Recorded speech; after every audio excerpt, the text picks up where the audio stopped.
মুসানবীরে যখন চুমা লাগা দিছে, মুসানবী অযুবক শুনে নাও, এই বাম হাত দিয়া হাতটা ধরেছে, ডান হাত দিয়ে একটা থাপ্পড় লাগা দিছে মুসানবী ফিরাউনের গালে জোরে জোরে চিল্লায় বলা যাবে না আল্লাহু আকবার।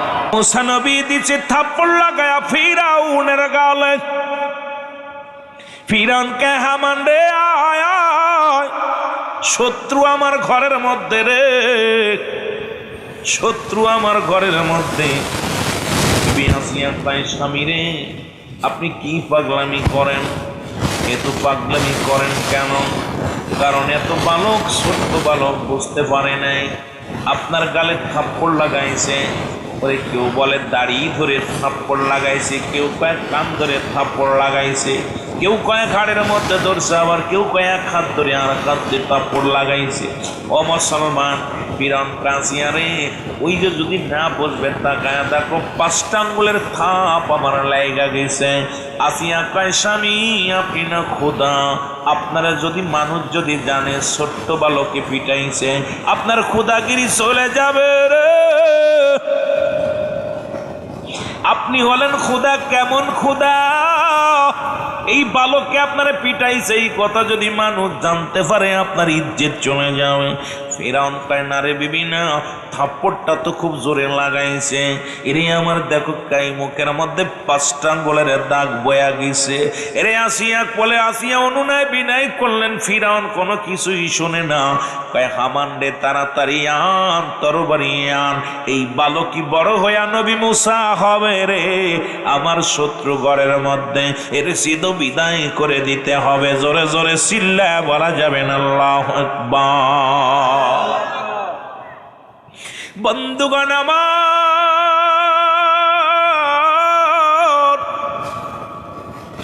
হামান কয় হুজুর এই বালকটাকে পরীক্ষা করি আমরা। বলে কেমনে পরীক্ষা করবি? এক পাতিলের মধ্যে রাখো সুগন্ধি ফুল বা স্বর্ণ, আর এক পাতিলের মধ্যে রাখো মুসলমান কি রাখো, আগুন রাখো। এই বালক যদি আগুনের মধ্যে হাত দেয় তাহলে মনে করব এই বালক আপনার সিন এমনি মেরেছে, বুঝে নেয়। আর যদি ফুলের মধ্যে হাত দেয়, এই স্বর্ণ লোহ মুসলমান স্বর্ণ জহরের মধ্যে যদি হাত দেয়, তার মানে ওই বালক বুঝে শুনে আপনারে মারছে। এখন ফিরাউন কি করলেন? মুসা নবী বালকের সামনে, ছোট্ট বালকের সামনে দিয়ে রাখলেন এক পাতিলের মধ্যে স্বর্ণ অলঙ্কার, আর একটা পাতিলের মধ্যে দিলেন আগুন। মুসা নবী আস্তে আস্তে যায়, যখন স্বর্ণের দিকে যায়, আসিয়া ডাকতে বলে রব্বি কারীম,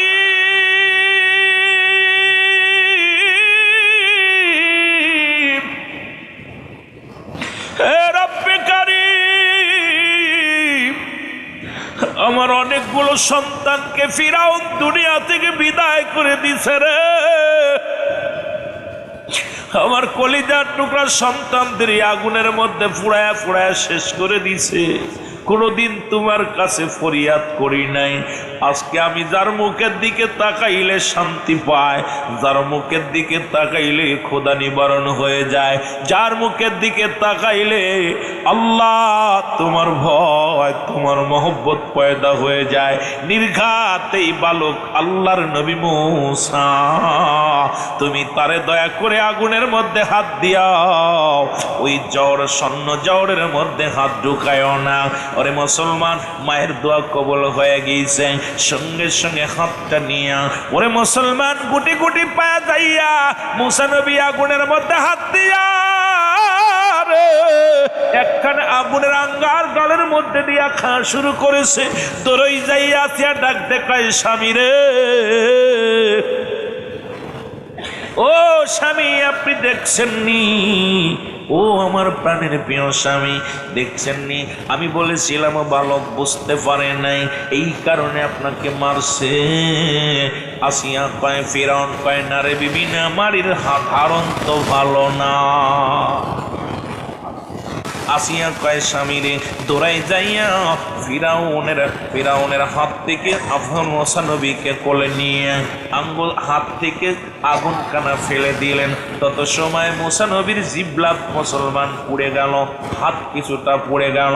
মুসা নবী নবুয়াতের পরে মুসলমান তুতলা কথা বলতেন, এই জন্য মুসা নবী দোয়া করেছিলেন, রব্বি কারীম আমার তুতলা ফেলে দাও, না হয় আমার ভাই বড় ভাই হারুনকে তুমি নবুয়াতি দাও।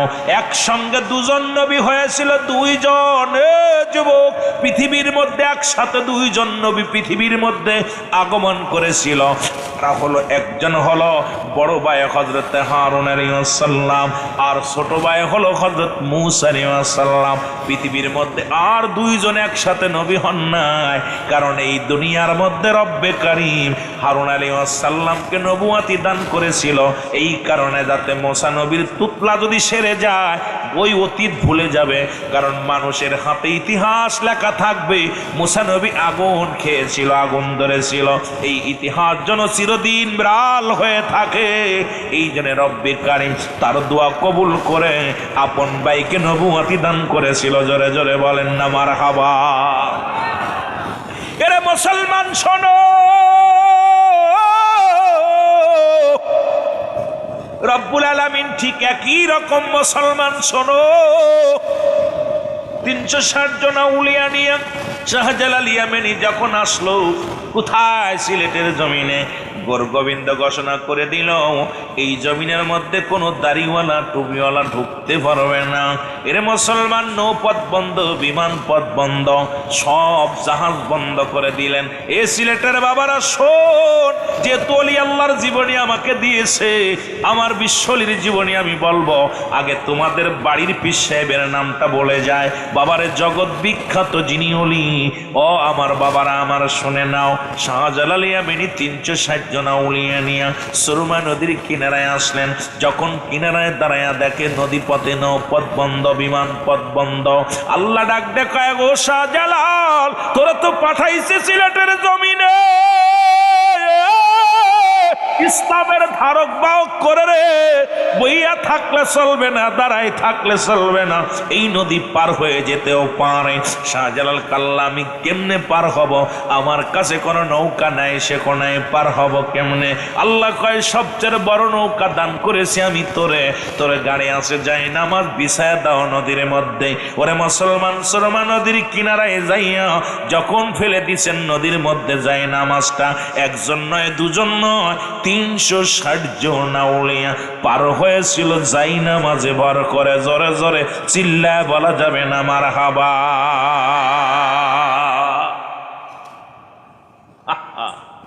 পারবানি? এখন মৌলবীরা কত কথা কয়, মাঝে মাঝে হাস আসে। শাহজালাল ইয়ামানি যে কেমনে ইসলাম প্রচার করলো, এই যে গরুর গোস্তে বিরিয়ানি রানছে, এর একটা হাকিকত আছে। দাঁড়াও আমার বন্ধুগণ, আমার গভীর মনোযোগ। বাবারা আমার মুসা নবী বড় হইলেন, উনি যাইতেছিলেন, হঠাৎ করে দেখেন ফিরআউনের দরবারে বাবুর্চি কারুন। নাম কি? কারুন।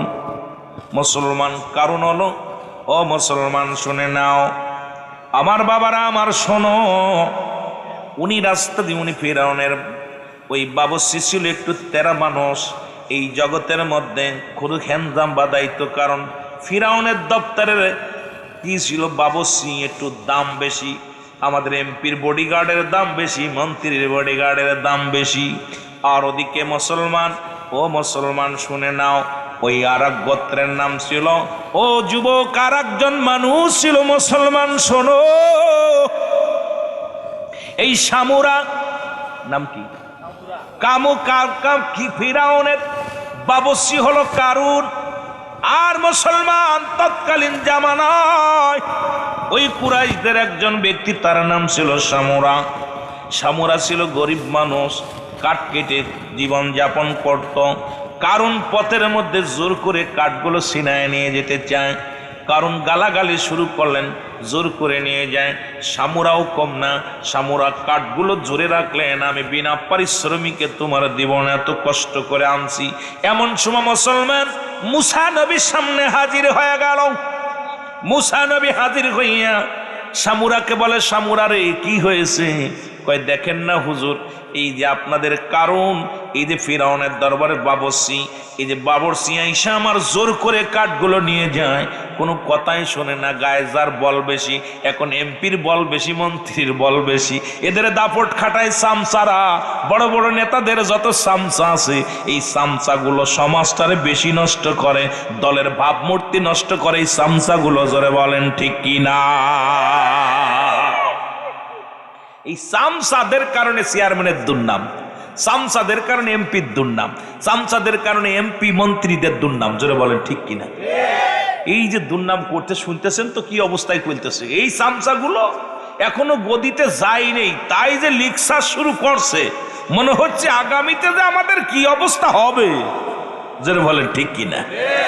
বন্ধুগণ আমার, সামুরা কি এর কারণ রে বলে, কারণ সামুরা গরিব মানুষ, তুমি জোর করে খড়িগুলো লয়ে যাও, এর কারণ। তখন সামুরার দিকে একটু রাগান্বিত হয়ে মুসলমান রাগান্বিত হয়ে তাকাইলেন। যখন মুসা নবী কয়, তুমি রাগান্বিত হও কেন রে? কারণ জোর করে নেও। উনি মুসা নবীর একটু গালি দিলেন, আর মুসা নবী জোরে একটা থাপ্পড় লাগায় দিছে, একটা ঘাই মারছে। এক ঘাইতি ওরে মুসলমান কারুনের মৃত্যু হয়ে গেছে। জোরে জোরে চিল্লায় বলা যাবে না আল্লাহু আকবার। কারুনের মৃত্যু হয়ে গেল। সামুরা দাঁড়ায় আছে, মুসা নবী দু হাত তুলে ডাক দে বলে, রব্বি কারীম, আমি এ কি করলাম? মানুষ হত্যা করা মহাপাপ, সেই পাপের কাজটা আমি করলাম। ওরে মুসা নবী কেমন করে ডাক দে বলে, আল্লাহ তোমার নবী ছিল মুসলমান শোনো, ও কোথা আদম আলাইহিস সালাম, উনি দোয়া করেছিল, রব্বানা যালামনা আনফুসানা ওয়া ইল্লাম তাগফির লানা ওয়া তারহামনা লানাকুনান্না মিনাল খাসিরিন। এরে মুসলমান শুনে নাও, মুসা নবী ডাকতে বলে, রব্বে কারীম,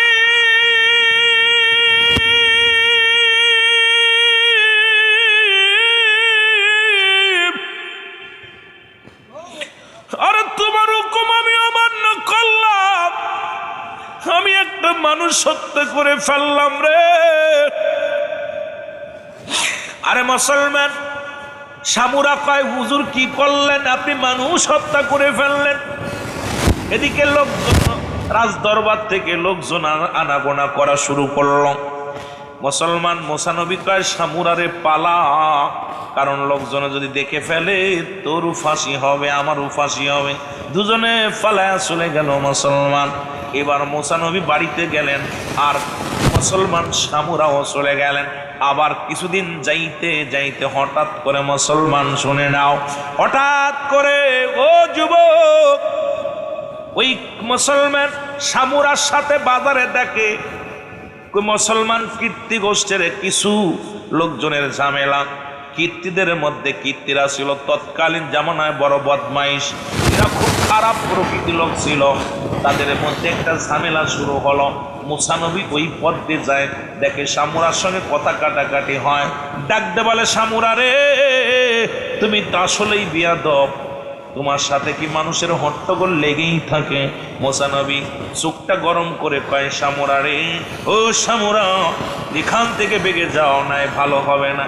সামুরা কয়, হুজুর আপনি কি কারণের মতো আমাকেও হত্যা করবেন? এই কথা যখন কৃত্রিম মনীষীরা শুনেছে, সঙ্গে সঙ্গে হট্টগোল না করে এক দড়িয়ে এসে ফিরাউনের দরবারে কয়, হুজুর, আরে আমাদের কারুন, আমাদের বাবুসি কারুনের হত্যাকারীকে পেয়েছি। ফিরাউন কয়, কে হত্যা করেছে? কয়, কে আবার করবে? মুসা, সে নিজেই হত্যা করেছে। সামুরা তার নিজ মুখে স্বীকার করেছে। জোরে জোরে চিল্লায় বলা যাবে না আল্লাহু আকবার। এদিকে ফিরাউন যদিও কাফের কিন্তু তার নীতিতে অটাল, বিচার ন্যায় বিচার করত। সে যে বিচার হতো ন্যায্য বিচারগুলো করতে ফিরাউন বলে মুসারে ধরে নিয়ে আসো, তাকে হত্যা করা হবে, মুসাকে হত্যা করা হবে। সমস্ত লোকজন যখন মুসা নবীর ধরার জন্য রওনা দিলেন, মুসা নবী আল্লাহর ইলহাম দিয়ে কয়, মুসারে তোমার ধরা পড়লে চলবে না, কারণ আমি আল্লাহ তোমাকে নবুয়তি দান করেছি, কারণ এই জগতের মধ্যে ইসলামের ধারক বাহক তোমারে বানাইব। সুতরাং তুমি এখানে বইয়া থাকো না, চলে যাও। ওরে মাদায়া শহরের মধ্যে চলে গেলেন মুসা আলাইহিস সালাম। কোথায়? মাদায়া শহরের মধ্যে চলে গেলেন। লম্বা আলোচনা, যেহেতু লম্বা করতে গেলেই আপনাদের লস হবে। ওলি আল্লাহদের প্রেমের মধ্যে ঢুকতে হবে শুধু বোঝানোর জন্য, রব্বুল আলামিনের এই সম্মান বোঝানোর জন্য কথাগুলো বলে যায়। চলে যাও কোথায়? ওই মাদায়া শহরের মধ্যে চলে গেলেন। ওখানে যাইয়া মুসা নবী ক্ষুধার্ত অবস্থায় একটা গাছের নিচেই বয়ে আছে। গাছের নিচে বইয়া বইয়া রব্বে কারিমের জিকির করে সুবহানাল্লাহ আলহামদুলিল্লাহ। আরো জোরে বলেন সুবহানাল্লাহ আলহামদুলিল্লাহ সুবহানাল্লাহ লা ইলাহা। ও গো আমার দয়াল আল্লাহ, দেখতে বড় মনে আশা, দেখা দিও কঠিন দিনে, এই আশায় বান্দিলাম বাসা। ও হে আমার দয়াল মাওলা লা ইলাহা। জোরে জোরে সুবহানাল্লাহ আলহামদুলিল্লাহ। আর মুসলমান শুনে নাও, কোথায় রাখলাম? শাদী মুবারক হলো, নবুয়তি পাইলো, এখানে রেখে একটু তরিকাতের দিকে যায়। আবার যদি সময় পায় আস্তে আস্তে আসবো, কারণ ইতিহাস এখন মুসা নবীর জিন্দেগি নিয়ে আলোচনা করলে এরম 2-4টে রাত কেটে যাবে, শুধু মুসা নবীর ইতিহাসগুলো বাইর হয়ে আসবে। এই ফিরাউনের মৃত্যু কিন্তু মুসা নবীর সঙ্গে মুসা আলাইহিস সালামের হাতে হয়েছিল গো। ও যুবক বন্ধুরা শোনো শোনো, আজও তার লাশখানা মিশরের জাদুঘরে রয়েছে। ও যুবক শোনো শোনো, কথাগুলো না বললে বুঝতে পারবে না। ফিরাউন তার দলবল নিয়ে মাদায়ার দুঃখে উত্রওনা হয়ে গেল মুসা নবীকে হত্যা করার জন্য। মুসা নবী আমার বাবারা, আমার বন্ধুরা, আমার নীল দরিয়ার কাছে যে দাঁড়ায় গেলেন, সঙ্গে সঙ্গে হাতের লাঠিখানা রব্বুল আলামিন তাকে মুজিজার হাত লাঠি দান করেছিল। এই লাঠিখানা যখন পানির মধ্যে ফেলে দিছে, সঙ্গে সঙ্গে রাস্তা হয়ে গেছে। আল্লাহর ওলিদের জায়নামাজ যেমন নৌকা হয়ে গেছিল, আল্লাহর ও নবীদের লাঠিখানা কিছু সময় সাপ হয়, কিছু সময় নদীর রাস্তা হয়। কারণ পাতা পাড়ে, গাছের পাতা পাড়ে, যেটা দিয়া ফেলে দিলে মুসা নবী যখন ফেলে দিত সাপ হয়ে যাইত, আবার যখন পানির মধ্যে ফেলতো রাস্তা হয়ে যেত। যেমন মুসলমান ও আমার বাবারা আমার, এই দুনিয়ার মধ্যে আল্লাহ ওলিরা মুসলমান শুনে নাও, কোন আল্লাহর ওলি ঘোড়া মুসলমান সোয়ার হয়েছে, বাগেরে সোয়ার বানাইছে। কোন আল্লাহর ওলি জায়নামাজকে মুসলমান নৌকা বানাইছে। কোন আল্লাহর ওলি দুনিয়ার মধ্যে বাতাসকে যানবাহন বানিয়েছে। বাতাসকে বলছে আমাকে নিয়ে যাও, এই জমিন থেকে অন্য জমিনে নিয়ে গেছে। এই ক্ষমতা দান করেছে আমার আল্লাহ। জোরে জোরে চিল্লায়া বলা যাবে না মারহাবা। এ দুনিয়ার মুসলমান শুনে নাও, মুসা আলাইহিস সালাম যখন নীল দরিয়ায় লাঠিখানা ফেললো, রাস্তা হয়ে গেল, মুসা নবীর সৈন্যগুলো পার হয়ে গেল। ফিরাউন তার ঘোড়া নিয়া, অনেকগুলো ঘোড়া নিয়া যখন ওই নীল দরিয়ার কাছে দাঁড়াইলেন, ফিরাউন চিন্তা করে, হারে এত বড় নদী কেমনে নৌকা হয়ে রাস্তা হয়ে গেল? কোনো বিপদের রাস্তা হবে নাকি? জাদুর রাস্তা হবে নাকি? ফিরাউনের ঘোড়াগুলো দাঁড়ায় গেছে।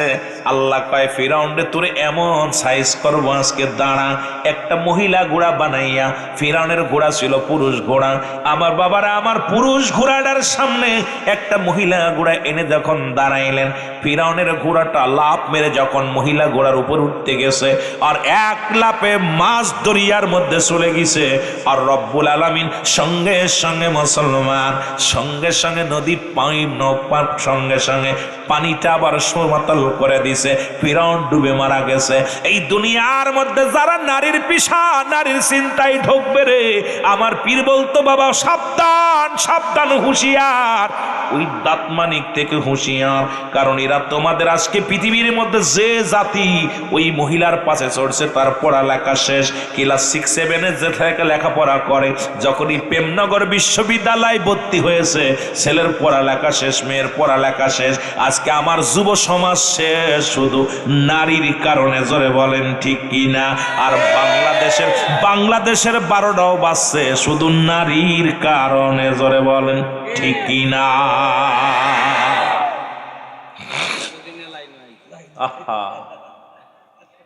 আমার হুজুর নিতে পারে ভাই কেবলা জানো বারবার, বাবা ওই দাঁত মানিক থেকে হুঁশিয়ার, দাঁত মানিক থেকে হুঁশিয়ার। হুজুর বলতো বাবা তোমার দাদারে খাইছে, তোমার নানারে খাইছে, তোমারও খাইবো, তোমারও খাইব। মহিলাদের পিছে যারা দৌড়বে তাদের জীবন শেষ। এখনো সময় আছে, আয় ফিরিয়া, সময় আছে ফিরিয়া বাঁচতে চাইলে। আমার বাবারা আমার ফিরাউন জাদুঘরে আজ পর্যন্ত আছে রে, ঠিক কিনা? কিয়ামত পর্যন্ত রব্বুল আলামিন নিদর্শন রেখে দিচ্ছে, একে দেখে শিক্ষা নেওয়ার দরকার। কারণ এই ফিরাউন খোদা বলে দাবি করেছিল, একেও আল্লাহ শেষ করে দিছে। ও মুসলমান, ফিরাউন নমরুদ কারুন যারা খোদাই বলে দাবি করেছিল, আল্লাহ তাদের সাইজ বানাইছে, এত ভাবে সাইজ বানায়া দিছে। তদ্রূপ দুনিয়ার মধ্যে ক্ষমতা চিরস্থায়ী নয়, চিরদিন থাকা সম্ভব নয়। যখন রব্বি কারিম তোরে সাইজ বানাবে তখন বুঝবা জ্বালাটা। জোরে জোরে চিল্লায়া বলা যাবে না, ঠিক কিনা? কোন দিক যাবো ওয়াস বুঝে কুল পাই না, এতদিকে তরিকাতের কথা। আল্লাহ বলেন আমি আবার ওলি আল্লাহদের দিকে যাই। সূরা ইউনূসের মধ্যে 11 নম্বর পারা 62 নম্বর আয়াত। আল্লাহ বলে আলা সাবধান, ইন্না নিশ্চয়, আলা ইন্নাহু লিল্লাহি, আল্লাহর তরফ থেকে যারা ওলি হয়, লা নাই খাউফুন শব্দের অর্থ ভয়, ওয়ালা যদি অবস্থান করে হুমাদের উপরে জানুন, তাদের কোনো চিন্তা নাই, ভাবনা না।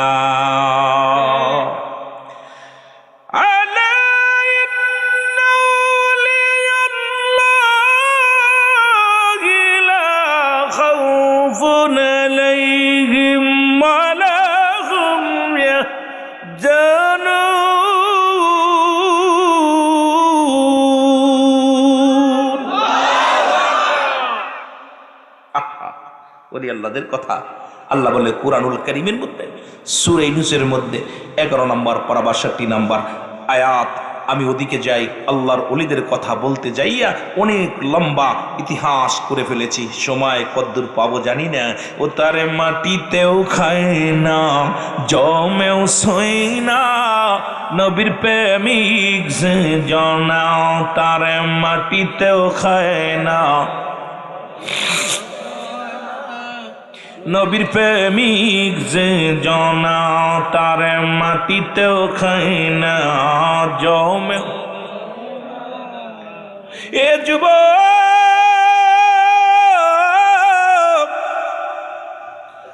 আমার পীর কেবলা জানের বাবার নাম হলো আলিমউদ্দিন খাজা মাওলানা আলিমউদ্দিন মুজাদ্দিদি সাহেব।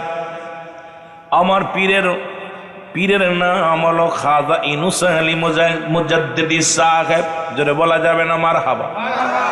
আর আমার পীরের নাম হলো খাজা হাশমতুল্লাহ মুজাদ্দিদি সাহেব, জোরে জোরে চিল্লায়া বলা যাবে না মারহাবা।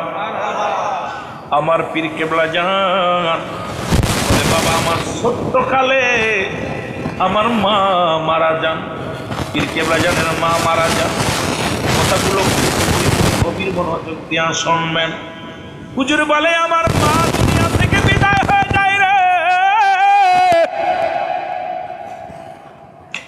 আমার বাবা আবার শাদী মুবারক করেন। এই দুনিয়ার মধ্যে কে বা না চায় একটু ভালো থাকতে, কে বা না চায় একটু ভালো খাইতে। একদিন আমাদের বাড়িতে আমার পীর কেবলা জানা আসলেন। এই কোথায় ভাই আল্লাহর কথা হচ্ছে, খুব মনে এখানে দুইটা জিনিস পারবে, একটা ক্ষমতা একটা গজল। এই দিনে অনেক সময় করি তরিকাতের পাগলগুলো যখন পাই তখন আলোচনাগুলো করি, রাডারে না মিললে আলোচনা করি। আমি গুনাহগার, হাফ প্যান্ট পরা অবস্থা আমার পীরের কাছে। আমার পীরের সম্মান বিশ্বজাকের মতির এখন বর্তমান যারা আছে, অতীত বর্তমান দিয়ে আমি গুনাহগার।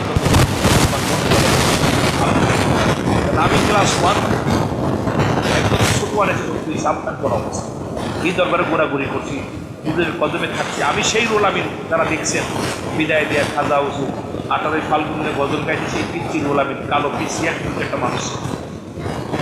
আমার চাষা আবুল আসেন বসেছে, আমার কোলে করে ধরছে, আর আমি গজল আমার কোলে করে ধরছি, করতে পারিনি আমি সেরকম ধরছি, কোলের ভিতরে এভাবে ধরছে আর আমি গজল গাইছি, সেই রোল আমিন। আমার ইতিহাস এখানে আমি যখন এই মুরব্বী পাইগুলো যখন আমার কিন্তু আদরে দোলাল পাই, তখন কিছু কথা বলি না হয় রেখে দিই, কারণ উলুবনে মুক্তাসরাই লাভ নেই। উলুবনে মুক্তাসরাই আর পীর মুরিদির আলোচনা একটা এবাদত, মারহাবা বলেন না, পীর মুরিদির একটা আলোচনা যেটা এবাদত। দেউলিয়া হয়ে 12 বছর ইবাদত করি, 1 সেকেন্ড আপন পীরের দরবারে দায়রায় বসতে পারে, ওই সে এবাদত ভায়নে থাকবে। ওই 12 বছর দেউলিয়া হয়ে এবাদত করে যা অর্জন করেছো, এক পলকে তার বেশি উদ্যোগ জগৎ চলে গেছে। জোরে বলেন না সুবহান। কঠিন ব্যাপার, এই জগৎটা সহজ না। ওরে পীর তো সামান্য নহে, নবীর নাই ভয়, পাপীদেরকে তরাইতে ভবেতে উদায়। তোরা চল সকলে চল পীরের কদমে, তোরা চল।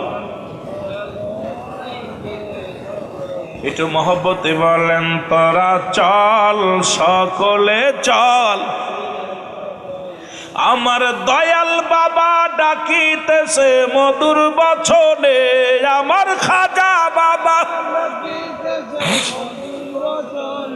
তোরা চল সকলে চল বাবার কদমে, তোরা চল সকলে চল। কত পাপী উদ্ধার পেল বাবার ওসিলাতে, হায় হায় কত পাপী উদ্ধার পেল বাবার ওসিলাতে।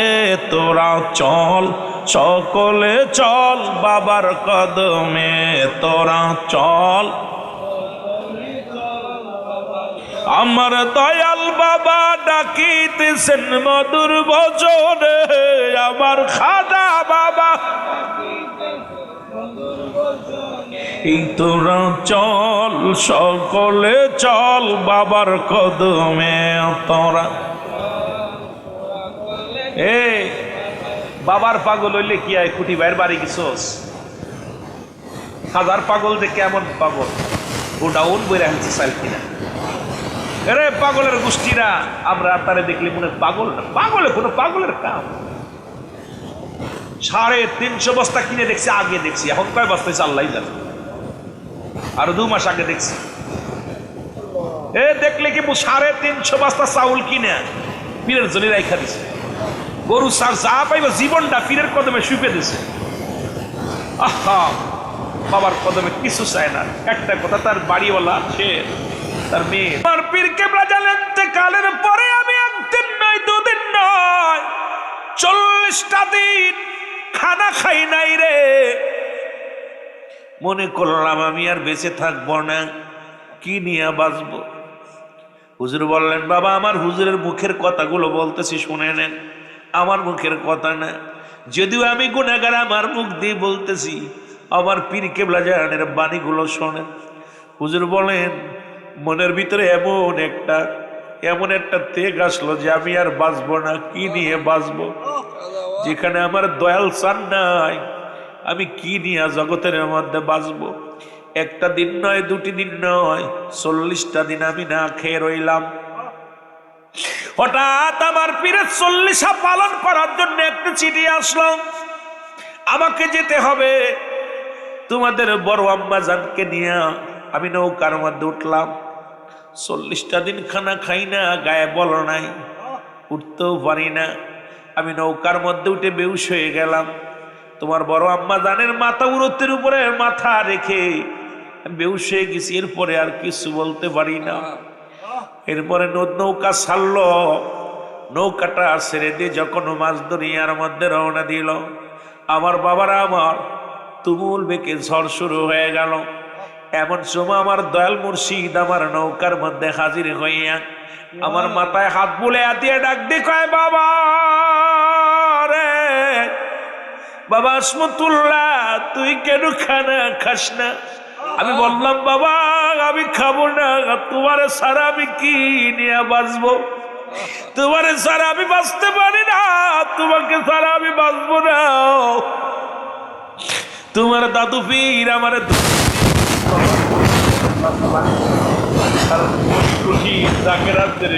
তোমার বাঁচা লাগবে, তোমার হুকুম দিলেন বাবা, বড় অবস্থান হয়ে গেছো, 40টা দিন খানা খাও না, আমি তোরে হুকুম দিলাম খানা খাবি। এরপরে আমি 40 পালন করে দরবারে আসলাম।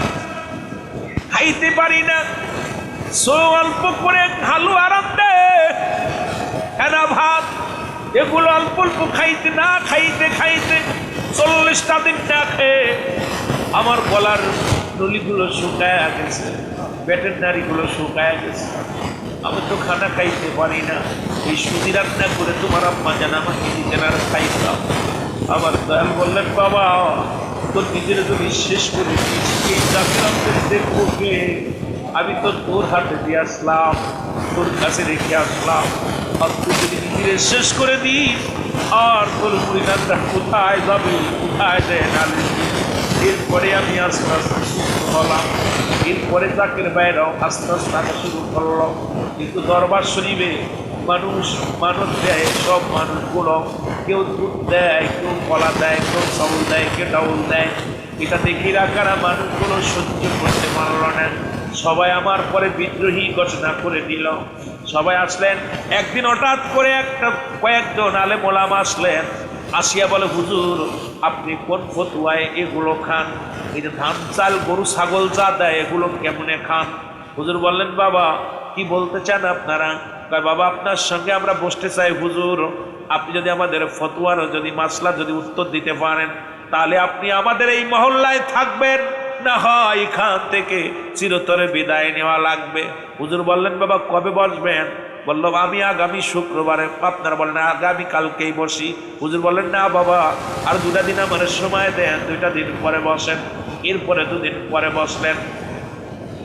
মুসলমান শুনে নাও, ওই না ফরিদপুরের বড় বড় মাদ্রাসার মুয়াদ্দিন, মাদ্রাসার প্রিন্সিপাল, মাদ্রাসার মাস্টারগুলো কাফেলা করে আসলো। আত্মশীর হুজুরের সঙ্গে বায়াজ হবে। বায়াজে যদি পড়া যায়, আত্মশীর হুজুর এই এলাকা থেকে নাকে কণ্ঠে চলে যাবে। আর যদি আমরা পরাজয় হই, হুজুরের জন্য চিরস্থায়ী এই জমিনের মধ্যে হুজুর থাকবে। কাপ মুসলমান হাজার হাজার মানুষ আসলেন বায়াজ দেখার জন্যে। কেবলা যান হুজুর ওদিন ঢাকা থেকে কিছু জাকের বাইরা গেছে মুসলমান যান। হুজুর তাদের কাছে নালিশ নিয়ে সকালবেলা খাওয়া দাওয়া করার পরে নালিশ নিয়ে হুজুর সেরেছে। এদিকে মিটিং 10টায়, হাজার হাজার মানুষ বসে আছে। হুজুর আস্তে আস্তে করে আসলেন। আসিয়া বলে, বাবা আপনি ওই যে আইসেন, হুজুর আইসে, বায়াত শুরু হয়ে যাবে। কিতাব নিয়ে, বড় বড় কিতাব নিয়ে বসে আছে, আলেম ওলামা বসে আছে। হুজুর বললেন, আপনারা তো বায়াতের জন্য বসেছেন। বলে, জি হুজুর আপনি দেরি করে ফেলেছেন, ভয়ে বুঝে দেরি করে ফেলেছেন, আমাদের প্রশ্নের উত্তর দেওয়া লাগবে। হুজুর বলে, ঠিক আছে বাবা উত্তর হবে, তবে এখানে বিচারক থাকবে কে? একজন তো আমাদের বিচারকের প্রয়োজন, একজন তো সভাপতির প্রয়োজন। এবার উল্টা বলে, হুজুর উনি হলো অমুক মাদ্রাসার প্রিন্সিপাল, উনি হলো অমুক মাদ্রাসা মাদ্রাসার মুয়াদ্দিস, উনি হলো অমুক মাদ্রাসার হেড মুয়াদ্দিস, আমরা কারে সভাপতি বানাবো হুজুর? যেহেতু আপনি একা, আপনার তরফ থেকে একজনের নাম ঘোষণা করেন, যিনি আজকের এই বায়াত অনুষ্ঠানের সভাপতিত্ব আসন গ্রহণ করবে। হুজুর মিসকি একটা হাসি দিয়ে বললেন, বাবা আমি যার নাম ঘোষণা করবে আপনারা মেনে নেবেন? বলে, বাবা মেনে নিব। নেব না কেন? আপনি বললেই মেনে নিব। কেবলা জান হুজুর বললেন, বাবা ওই যে খাম্বার করে খেলা দিয়ে বসে আছো বাবা, আজকের এই বায়াত অনুষ্ঠানের সম্মানিত সভাপতির আসন গ্রহণ করবেন আপনি। জোরে জোরে চিল্লায় বলা যাবে না মারহাবা। এর মুর্শিদ নাম যার অন্তরে ভরা, তার ভরা কি আমার দয়ালের নাম যার অন্তরে ভরা, তার ভরা কি যায়। ওই আমি যতই পড়ি ঘোর বিপদে রে,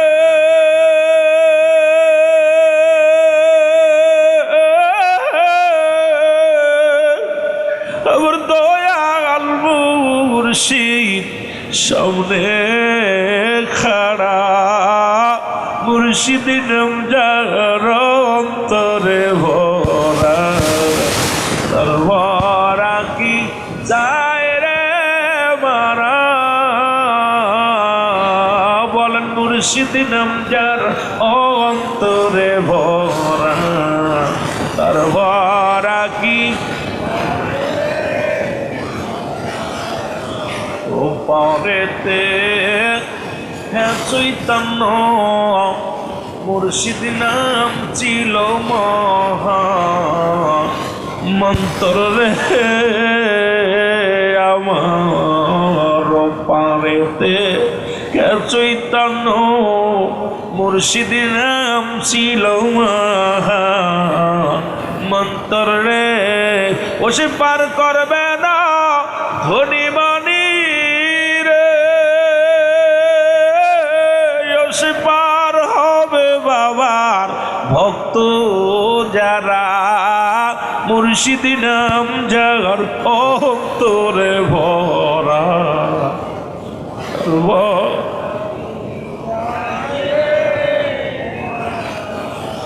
আরো জোরে বল, মুর্শিদ নাম যার অন্তরে ভরা, তার ভরা কি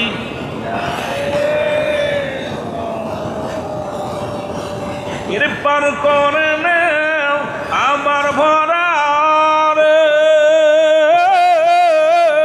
মুর্শিদ পার করে নাও আমার ভরা রে। উঠছি তোমার ভাঙ্গানায়, মুর্শিদ নাম যার অন্তরে ভরা, তার ভরা কি যায় রে মারা। আল্লাহুম্মা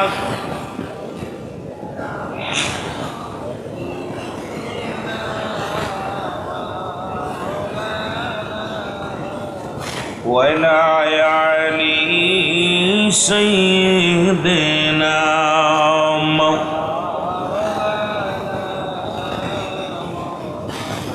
কেবলা জান হুজুর বলেন, বাবা সবাই হাসা, সব হাসা, তার কিন্তু বন্ড ছিল, এটি এক নাম্বার বন্ড। লোকজনে বলে, হুজুর আমরা মনে করেছিলাম আপনি কাজ্জাব মিথ্যাবাদী, এখন দেখি আপনি ভণ্ড। কারণ যার নাম আপনি ঘোষণা করলেন, এই লোকটার বয়স 40, এই 40 বছর পর্যন্ত সে বোবা, কথা বলতে পারে না। আমাদের বাড়ির কাছে বাড়ি। ও কয়, হুজুর আমি ওদের চিনি। হুজুর বললেন, বাবা কি বলতে চান, উনি বোবা না? কয় না হুজুর বোবা। লোকজনে কয়, হুজুর আপনি যে ভণ্ড, আপনার সাথে কি বায়াজার করব, এখনই আপনার নাকে পড়তে এখান থেকে বিদায় হতে হবে। হুজুর বললেন, বাবা ধৈর্য ধরেন, এত রাগারাগি করেন কেন, দাঁড়ান। সবাই তো হাসাহাসি, সবাই তো আনন্দ ফুর্তি করতে লাগলেন। হুজুর ডাকতে বলে, বাবা দাঁড়ান, ধৈর্য ধরেন। আরে আমার পীর তো কোনোদিন ধমক দিয়ে কথা বলে নাই।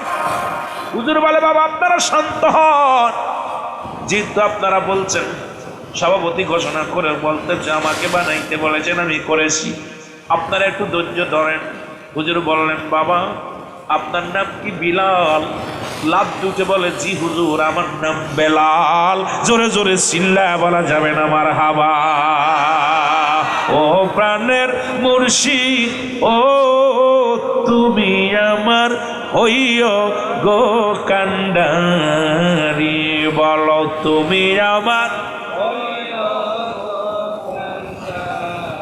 এর উপস্থিত যত উলামা ইকরাম ছিল সবাই পাগল হয়ে রে ডাকতে বলে, হুজুর আপনার লাগে আর বায়াস নয়, কারণ 40 বছরের বুবার মুখে যে বলি ফুটাইতে পারে, সুতরাং আপনি কামেলে মুকাম্মেলের মধ্যে কোনো সন্দেহ নেই। সঙ্গে সঙ্গে উপস্থিত যত মুসল্লি ছিল কয়েকজন মাওলানা পালায়া চলে গেল, তাড়াতাড়ি পালাইলো, ডায়াস থেকে পালাইলো। আর কিছু উলামা ইকরাম সবাই কিবলাদানের কাছে বায়াত গ্রহণ করলেন। তখন দলে দলে মানুষ আত্মশীতে বায়াত করা শুরু করলো, কারণ প্রতিদিন তখন শত শত মানুষ আসা শুরু করলো।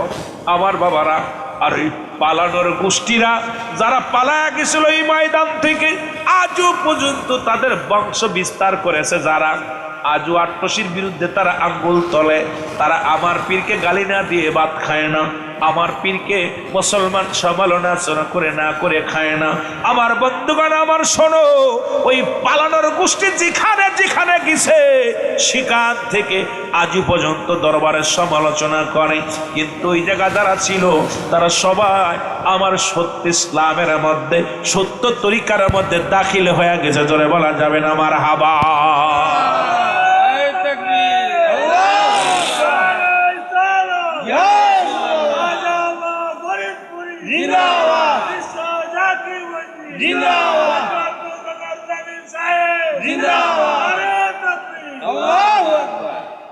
ঠিক একই অবস্থা। একটা কথা বলি, আমাদের দরবারে কাল্লু ছিল, কাল্লু দেখছেন নি? ডাল খাওয়াইতো, ডাল। তা আমাদের ওই কিছু আলেম ওলামা গেছে ঢাকা থেকে যাইয়া হুজুরের কাছে গেছে কিছু জানার জন্য। 9টা প্রশ্ন করে নিয়ে গেছে। 9টা কয়টা? 9টা প্রশ্ন নিয়ে গেছে, লেখা নিয়ে গেছে, আট্টশি গেছে। হুজুরের সাথে বায়াস করবে, হুজুরের সাথে প্রশ্ন উত্তর নিবে। কালু দরবারে ডাল খায়, ও দেখবেন মানুষের জোর করে ডাল